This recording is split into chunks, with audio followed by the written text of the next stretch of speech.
Hello. कैसे हैं आप लोग? ठीक हैं?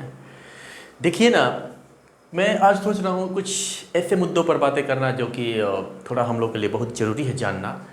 और ये जानना कि हमारे देश की इस समय क्या है, सुरक्षा व्यवस्था क्या है, हमारी सरकारें जो है वो हमारे सुरक्षित हम रह पाएँ, अपने घरों में ठीक ठाक रहें, इसके लिए क्या कर रही है। इसमें सबसे ज़्यादा परेशानी हम लोग को दो ही लोग करते हैं। दो ही लोग मतलब आप समझ सकते हैं कि दो देश हैं। वो कौन से हैं? सब जानते हैं। इधर एक पाकिस्तान है जो अपने कभी अपना भाई हुआ करता था, आज तो भाई कह सकते, वही कहते हैं ना कि भाई ही सबसे बड़ा दुश्मन हो सकता है। अब वो देखो उसकी स्थिति क्या है, इतना ज़्यादा कमज़ोर स्थिति है, मतलब भूखों मर रहे हैं वहाँ पे लोग। वहाँ पे हर चीज़ की महंगाई जो है इतना ज़्यादा बढ़ गया है, वहाँ हर चीज़ का रेट इतना ज़्यादा बढ़ गया है कि कैसे जी रहा है पता नहीं। पूरे विश्व में घूम घूम करके वो मांग रहा है किसी से कुछ हेल्प कि भाई हमको कुछ दे दो, कम से कम जी सके। कहा है कि उसका उसी तरह से वो शुरुआत ही किया है।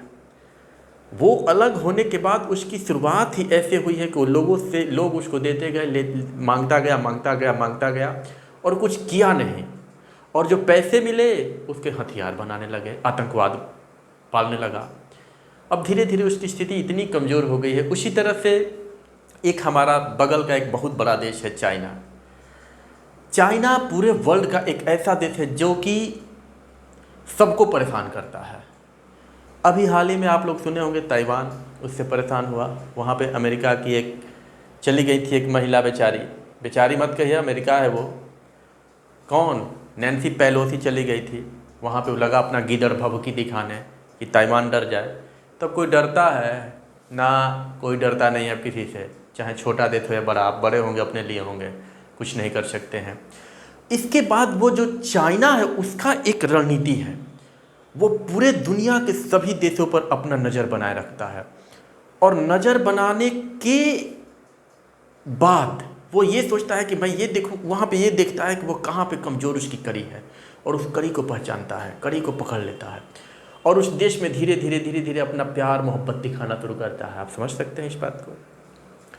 दिखाना शुरू करेगा, अपना प्यार मोहब्बत दिखाएगा, वहाँ पे जा करके वहाँ के लोगों को लालच देगा और लालच दे करके और धीरे धीरे धीरे धीरे इतना ज़्यादा उसको दे देगा कि आप उसके एहसान तले दब जाएंगे। आज हम लोग चर्चा करने वाले हैं जिस टॉपिक पे, अभी उस पर आप लोग थोड़ा सा ध्यान से देखिएगा।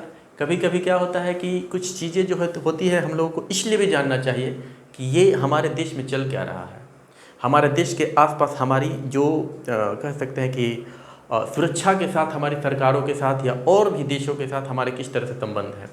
और सबसे बड़ी नज़र तो ये है कि हमारा ये जो चाइना जो हमेशा चर्चे में बना रहना चाहता है, उस पर नज़र रखनी सबसे ज़रूरी हो गई है। इसीलिए थोड़ा सा हम लोग इस पर ध्यान से देखते हैं। तो अभी हाल ही में आप लोग सुने होंगे कि ये चाइना जो है अपना एक युआन वांग 5 उसका एक कह सकते हैं कि नौसेना का उसका एक जहाज़ है, वो लेकर के और हम्बन टोटा पहुंचा। अब पूछेंगे आप कि हम्बन टोटा क्या है सर? तो हम्बन टोटा जो है वो एक बंदरगाह है जो श्रीलंका में पड़ता है। ये हम्बन टोटा क्या है? बंदरगाह है जो श्रीलंका में पड़ता है। अभी हाल ही में आप लोग सुने होंगे कि श्रीलंका जो है उसकी काफ़ी बुरी स्थिति हो गई थी। और वो देश जिसके बारे में आप सुन रहे हैं या जो चर्चे में आ गया है और देख रहे हैं कि वो देश बहुत ज़्यादा कमज़ोर हो गया है, उसकी स्थिति काफ़ी दर्दनाक हो गई है, बहुत ख़राब स्थिति से वो गुजर रहा है, बहुत मैंने कह सकते हैं कि वहाँ के लोगों की स्थिति काफ़ी मिजरेबल, दयनीय हो गई है। तो समझ लो कि वहाँ पे चाइना का हाथ जरूर होगा। चाइना यही करता है। ये एक ऐसा देश है जो हमारे देश की तुलना में, इसको अगर देखा जाए तो हमारे देश के पंजाब से थोड़ा सा बड़ा है और झारखंड से थोड़ा छोटा है। करीब करीब इसका एरिया 65,000 वर्ग किलोमीटर के आसपास है।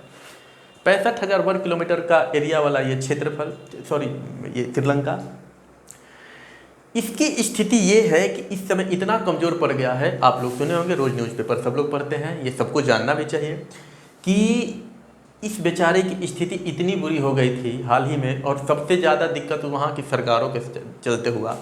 वहाँ पे सरकारें जो है वो राजपक्षे परिवार के लोग ही वहाँ पे सारा पद ले लिए थे। सारे जो उच्च पद वाले होते हैं, जो प्रधानमंत्री, राष्ट्रपति से लेकर के सारे अच्छे वाले पद, जो बड़े पद होते हैं, वो श्रीलंका के वही लोग ले लिए थे। बाद में वहाँ पे इतनी स्थिति खराब हो गई कोविड के बाद। कोविड जब 20 में आया, 2020 में आता है आपका कोविड मतलब कोरोना, और वहाँ का पूरा जो टूरिज़्म का व्यवस्था है, जो बाहर के लोग आते थे टूरिस्ट, उन्हीं से वहाँ की सरकार, मतलब कि वहाँ की सरकार मत कहिए, वहाँ का वो देश उसी से चलता है। अब जो है टूरिस्ट से चल रहा है ये देश। और दूसरी गलती वहाँ की सरकार ने कर दी कि वहाँ पे ऑर्गेनिक खेती शुरू कर दी, और ऑर्गेनिक खेती करने से वहाँ का जो फसल ठीक ठाक नहीं हुआ, पूरी तरह से मतलब कि बर्बाद हो गया एक करने से। और सरकार की जो व्यवस्था है वो पूरी तरह से अर्थव्यवस्था चौपट हो गई। अर्थव्यवस्था चौपट हो गई। अब वहाँ के लोग सड़क पर आने लगे, क्योंकि जब अर्थव्यवस्था चौपट हो जाती है तो बहुत ज़्यादा महंगाई बढ़ जाती है। महंगाई बढ़ने के चलते बहुत ज़्यादा स्थिति उसकी ख़राब हो गई कि लोग सड़क पर उतर गए, और वहाँ के राष्ट्रपति को वहाँ से भागना पड़ गया। ये सब लोग जानते हैं। भागना पड़ गया मतलब क्या, वहाँ के राष्ट्रपति प्रधानमंत्री अपना पद छोड़ दिए और वो इनको इधर उधर भागना पड़ गया। वहाँ उसकी स्थिति कमज़ोर करने में किसका हाथ था? चाइना का हाथ था। तो ये सब छोटी छोटी बातें बता रहा हूँ मैं आपको, ताकि एक बढ़िया से बात समझ में आए। ये अपना ये युआन वांग 5 वो जहाज़ लेकर के आता है चाइना को आना था यहाँ पे 11 अगस्त को। भारत ने श्रीलंका से कहा कि भाई साहब, अभी जब आपकी स्थिति काफ़ी कमज़ोर थी तो हमने आपका बहुत ज़्यादा हेल्प किया। भाई पड़ोसी हैं आप, पड़ोसी देश हैं आप, और पड़ोसियों का मतलब कि हम लोग को भी चाहिए कि भाई पड़ोसी अगर बहुत ज़्यादा अगर कमज़ोर स्थिति में है तो उसके लिए कुछ किया जाए, कम से कम कुछ दिन तक संभलने के लिए उसकी व्यवस्था कर दी जाए, खाने पीने तक की, या कुछ रहने सोने बैठने या दवा दारू जो भी ज़रूरत है उसकी व्यवस्था हम लोग कर दें। बाकी वो धीरे धीरे संभल जाएगा। अब स्थिति यह है कि 11 अगस्त को पहुंचना था। भारत के दबाव में श्रीलंका ने कुछ दिन रोक दिया। आखिर में 16 अगस्त को ये हम्बन टोटा एक बंदरगाह है जिसको काफ़ी आधुनिक बनाने में चाइना ने हेल्प किया था श्रीलंका का। और एहसान तले इतना चाइना दब गया कि इसको उसने 99 साल की लीज पर ले लिया। कितने साल की लीज पर?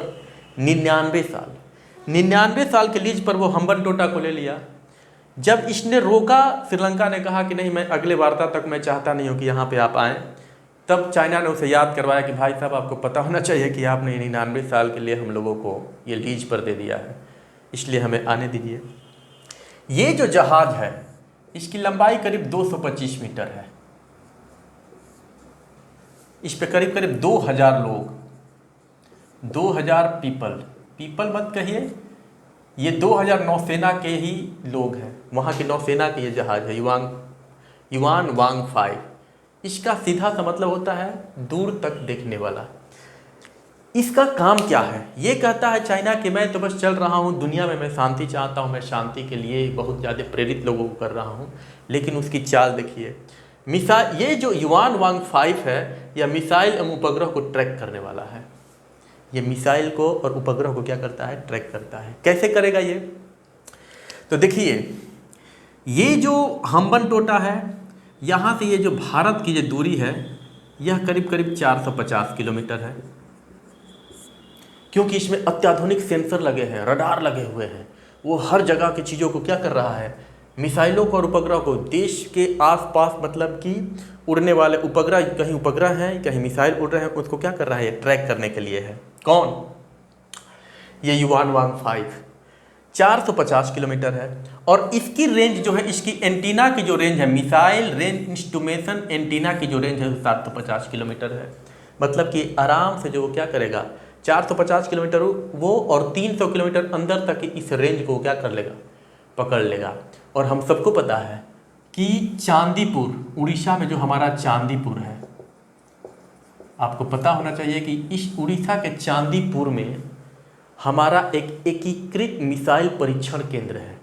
चांदीपुर में ये अपने एंटीना को इधर उधर करके और उसके रेंज को बढ़ा सकता है, क्योंकि बहुत अत्याधुनिक व्यवस्था से बनाई गई है। बढ़ा करके और यहाँ के मिसाइलों को क्या कर सकता है? ट्रैक कर सकता है। तो ये जो चाइना है, इसकी देख लीजिए कि स्थिति क्या है।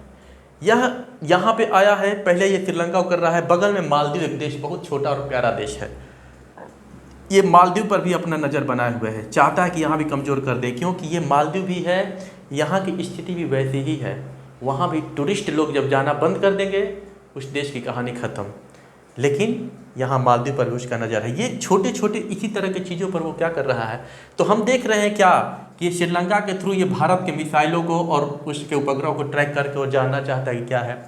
ये आज 22 अगस्त है, ये 22 अगस्त को यहाँ से अब जाने वाला है। इस 7 दिनों में उसको जो चाहिए तो मिल जाएगा, क्योंकि वो छोटी छोटी चीज़ों को पकड़ता है और उसी के थ्रू यहाँ के जो स्ट्रेटेजी हमारे देश की है, हमारे देश में उपग्रह किस तरह से कहाँ छोड़े जा रहे हैं, किस तरह से मिसाइलों का परीक्षण किया जा रहा है, उसको थोड़ा सा ट्रैक करेगा, समझेगा और उसके बाद उस पर वो काम करेगा। उस देखो मतलब क्या है, वो इधर से हमको वो पकड़ना चाहता है, मतलब कि हिंद महासागर में अपना एक बहुत बड़ा क्षेत्र बनाना चाहता है। हम सबको पता है कि श्रीलंका जो पड़ता है वो हिंद महासागर में पड़ता है, और हिंद महासागर के इस रेंज में वो अपना दबदबा बनाए रखना चाहता है। उसकी नज़र इधर मालदीव पर है। आप ऊपर भी देखते हैं तो इधर अरुणाचल प्रदेश को कहता है कि अरुणाचल प्रदेश हमारा है, इधर नेपाल को भड़काता है कि हमारे विरोध में भड़काता है, इधर पाकिस्तान को भड़काता है। मतलब वो चाहता है कि पूरी तरह से इंडिया को चारों तरफ से हम लोग ऐसा बना दें कि पूरी तरह से इंडिया दब जाए। लेकिन भाई साहब पता होना चाहिए, आप एक बूढ़ा प्रदेश हैं और जनसंख्या वाली कोई दिक्कत नहीं है, अब लगभग हम लोग बराबर हो गए हैं। मैंने पिछली वीडियो में धीरे धीरे बता दिया है कि स्थिति क्या है। आप एक बूढ़ा प्रदेश है और हमारा देश एक युवा प्रदेश है। मैं बड़ा बड़ा लिख रहा हूँ क्योंकि हम लोग थोड़ा बड़े हो गए हैं, और युवा में जो ताकत है ना वो बूढ़ों में नहीं हो सकती है। आप धीरे धीरे बूढ़ा हो चुके हैं और हमारी 60% से ज़्यादा जनता अभी युवा है। सोच लेना, इतना जल्दी हम लोग कमज़ोर नहीं है कि तुम दबा करके और निकल जाओगे और हम लोग कुछ भी नहीं कर पाएंगे, इतना ध्यान देना। तो इतनी बात मैं आप लोगों को इसलिए बताना चाहता था कि ये चाइना के बारे में हम लोग को जानना चाहिए, अपने देश की सुरक्षा के बारे में जानना चाहिए कि हम लोग क्या है यार। हम लोग कहते हैं जियो और जीने दो, सबको चाहते हैं कि सब ठीक ठाक रहें, लेकिन तुम चाहते हो कि नहीं ऐसा ना हो, मैं ही हर जगह हूँ, जहाँ भी रहें हम ही रहें, तो ऐसे नहीं चलेगा। मैं जहाँ रहूँ, क्या गाना है ना, एक गाना मैं नहीं गा रहा हूँ, ये दिक्कत हो जा रही है यूट्यूब वालों को। तो बस आपको ये बताना था ये चाइना के बारे में। इतनी बातें आप लोगों ने समझ ली है कि इसका नाम है युवांग 15, दूर तक देखने वाला, मिसाइल और उपग्रह को ट्रैक करने वाला है, और इसका रेंज करीब करीब 750 किलोमीटर है। यही इसका काम है। तब हम लोग क्या करते हैं, वीडियो थोड़ा सा लंबा होगा, भागना मत कहीं, आराम से देखना, जब नहीं मन करे तब देखना, मजा आएगा। तब हम लोग कहें कि ओ इस तरह से काम नहीं चलेगा, तब हम लोग अब अमेरिका से बात कर रहे हैं। अमेरिका से क्या बात कर रहे हैं, अमेरिका से कह रहे हैं कि भाई साहब आप हम लोगों को एक बात बताइए कि आप लोग में जो भी राष्ट्रपति बनता है वो बहुत बड़ा काम करता है। बराक ओबामा ने 2011 में लादेन को मार दिया। अब ये उसी का वो अलकायदा का वो कह सकते हैं कि बड़ा सरगना था। अलकायदा आप लोग को पता होना चाहिए कि आतंकवादियों का एक संगठन है। अब ये जब साहब आए हैं, अमेरिका के ये जो राष्ट्रपति साहब आए हैं, ये क्या कर रहे हैं कि अल जवाहिरी को मार दिए। ये आप लोग मार कैसे देते हैं, आप लोग को मतलब कि किस तरह से क्या व्यवस्था है, आप लोग की टेक्नोलॉजी इतना विकसित हो गई, हम लोग कुछ बताइए। तो उसी टेक्नोलॉजी का, जिस टेक्नोलॉजी का यूज करके अल जवाहिरी अलकायदा का जो सरगना था अल जवाहिरी कहाँ था, काबुल में, अफगानिस्तान की राजधानी काबुल में वो था, टहल रहा था और उसको मार दिया गया, पता ही नहीं चला। और जिस मिसाइल से मारा गया वो मिसाइल गया और डायरेक्ट उसी को टारगेट किया, उसको ख़त्म किया और वहाँ तक कहानी ख़त्म। तो भारत ने कहा अमेरिका से कि भाई कुछ बात करते हैं, आप कुछ करिए ना, हम लोग के लिए भी ये परेशान किए हुए हम लोग को। तो अमेरिका से वार्ता चल रही है। अब अमेरिका से अगर ये वार्ता चलेगी तो भारत $3 अरब खर्च करने के लिए तैयार है। क्या, वो वाला ड्रोन खरीदने के लिए, जिस ड्रोन के तहत अमेरिका ने उसको मारा था। किसको? अल जवाहिरी को मारा था, और उसका नाम है 30MQ-9B। थोड़ा सा मैं इसको अगर साफ करूं थोड़ा सा तो भौरे की गुंजन है मेरा दिल, ठीक है। तो ये क्या है इसका 30MQ-9B, यही ड्रोन भारत खरीदने वाला है अमेरिका से। इसके लिए भारत सरकार 3 अरब डॉलर खर्च कर रही है। क्यों? क्योंकि भारत अपनी सुरक्षा करना चाहता है और उस चाइना से सबसे ज़रूरी है। उस चाइना से सुरक्षा हम लोग की नहीं हो पा रही है, इसलिए हम लोग इस ड्रोन का इस्तेमाल करना चाहते हैं। ये जो इसी कह सकते हैं कि ग्रुप का ड्रोन प्रयोग किया था उसने, अमेरिका ने, उसको मारने के लिए। इसके अंदर 5.5 फीट का एक मिसाइल लगा हुआ था, 5.5 फीट का, जिसके सामने आपको बता दें कि उसके सामने एक कैमरा लगा हुआ था। और वो कहाँ से हो रहा था ट्रैक, वहाँ से बैठ कर के वो देख रहे थे कि क्या हो रहा है। ये 5.5 फीट के सामने कैमरा लगा हुआ है, इस मिसाइल के सामने कैमरा लगा हुआ है, और वो अपने टारगेट को मारा और वहाँ से उसको ख़त्म किया और इसके बाद वहाँ से ख़त्म। तो क्या है 30MQ-9B, इस बात को याद रखना है कि ये एक ड्रोन है और ये जो ड्रोन है भारत सरकार 3 अरब डॉलर खर्चा कर रही है उसके लिए, और वो क्या करना चाहती है, खरीदना चाहती है। इसी में मैं कुछ और बता देना चाहता हूँ कि इसका प्रीडेटर सशस्त्र ड्रोन खरीद रहा है। मैंने कुछ लिखा हुआ है, थोड़ा सा आपको पढ़ के सुना देता हूँ कि प्रीडेटर सशस्त्र ड्रोन खरीद रहा है भारत अमेरिका से। बातचीत ठीक ठाक मतलब कि अपने जगह पे है। 5.5 फीट का ये जो था, इसका नाम था हेलफायर मिसाइल था जो कि इसको किया था उसने, मारने के लिए उसका यूज किया गया था। तो बाकी और एक चीज़, थोड़ा सा वीडियो तो लगता है लंबा जा रहा है, इस बात को आप लोग ध्यान रखिए कि इस ड्रोन को खरीद करके भारत सरकार जो है अपना जो है सुरक्षा के लिए, सुरक्षा की दृष्टि से अगर देखा जाए तो काफ़ी हमारे लिए बहुत माने कह सकते हैं कि सहूलियत होगी। चाइना कहाँ कैसे क्या कर रहा है उस पर हम लोग थोड़ा सा नज़र बना के रखेंगे। और ये ड्रोन जो है काफ़ी बारीकी से हर चीज़ों को देखता है, समझता है, और देख ही रहे हैं कितनी इसकी कीमत लग रही है। और जब कीमत लग रही है तो उसके कुछ तो फ़ायदे होंगे ही। एक्चुअली हमारी टेक्नोलॉजी उतनी ज़्यादा विकसित नहीं है, लेकिन हमारी सरकारों को चाहिए कि अपने टेक्नोलॉजी को विकसित करें कि इस तरह के पैसे दूसरों को देने से हम लोग बच सकें। ठीक है, तो इतनी बातें आप लोग को समझ में आ रही हैं। एक चीज़ और बता दूं कि जितने हमारे भाई साहब थोड़ा सा हंसी मजाक, और थोड़ा सा हंसी मजाक में कुछ सीख की बातें, कि CPR एक वर्ड आता है कि जब हम लोग जिम करने जाते हैं, तो जिम करने जब जाते हैं तो हम लोगों को जो भी ट्रेनिंग उसमें देता है, जो उसमें ट्रेनर होता है, हम लोग को ये ध्यान रखना चाहिए कि क्या वो CPR की ट्रेनिंग लिया हुआ है कि नहीं। अगर CPR की वो ट्रेनिंग नहीं लिया होगा तो समझ जाइए कि हमारे लिए बहुत घातक हो सकता है। अभी हाल ही में हमारे देखते हैं कि हमारे देश के सबसे बड़े कॉमेडियन राजू श्रीवास्तव की काफ़ी स्थिति दर्दनाक हुई है, वो भी जिम में हुए थे। इसके बाद सिद्धार्थ शुक्ला, आप लोगों को पता है सिद्धार्थ शुक्ला भी जिम में गए थे, उनके साथ भी यही प्रॉब्लम हुआ था।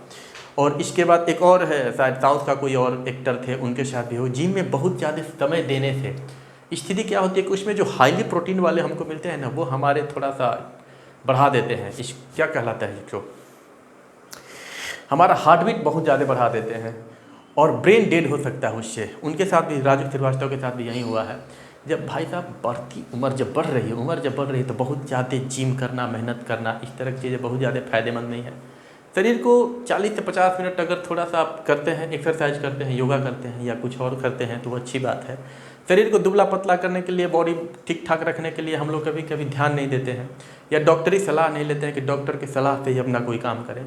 तो ये CPR आप इसको यूज देख सकते हैं। मैं पूरी बात नहीं बताऊंगा क्योंकि चाहता हूं कि कुछ आप लोग भी सर्च करें कि व्हाट इज CPR। इसको आप लोग थोड़ा सा देखिए और देखने के बाद होता है यही, इसका मतलब होता है कार्डियक, जो होता है पल्मोनरी, और रेसिटेशन कुछ होता है इसका नाम। तो ये होना चाहिए, ये जो है जानना चाहिए कि हमारा, देखिए अगर आप जाएंगे यूरोपीय कंट्रीज में जाएंगे तो वहाँ के जो ट्रेनर होते हैं वहाँ पे जो ट्रेनिंग देते हैं जिम करने वालों को, वो बेजाते सब चीज़ों को सीखे हुए होते हैं, जाने होते हैं। इसलिए वो हमको बताते हैं कि आपको कितनी ज़रूरत है, कितना ज़्यादा आप एनर्जी बर्न कर सकते हैं और उसके लिए कितना आपको हेल्दी डाइट किस तरह से लेना है। और उम्र के साथ साथ हमारा डाइट भी बदलते रहना चाहिए। तो ऐसा कुछ नहीं है। शरीर को बहुत ज़्यादा माने कुछ बनाने में या फिर इस तरह से बहुत ज़्यादा ऐसा मेहनत ना करे कि शरीर इसको नहीं माने, या फिर कहते हैं कि हमारी ज़रूरत जितनी है उससे भी ज़्यादा अगर कुछ करते हैं तो कुछ भी हो सकता है। अब बेचारे देखिए बहुत परेशान हैं, पता नहीं, भगवान करे अच्छे हो जाए। तो इतनी बातें मैं बस बताना चाहता हूँ। जब मन नहीं करे वीडियो देखने का तब ये देखना, अच्छा लगेगा, अच्छा तो लगेगा ही, अच्छी बातें अच्छी ही लगती हैं। गाने वाने आजकल मैं नहीं सुना रहा हूँ, क्योंकि वो यूट्यूब वालों को अच्छा नहीं लग रहा है, लगता है उन लोगों को मैं चोरी कर रहा हूँ, दूसरे का गाना गा दे रहा हूँ। उन लोगों को उतना अच्छा नहीं लगा, मेरे दर्शकों को, मेरे लोगों को तो अच्छा लग रहा है। लेकिन कभी खुल के बाद में बात करेंगे, तब तक शुभ रात्रि।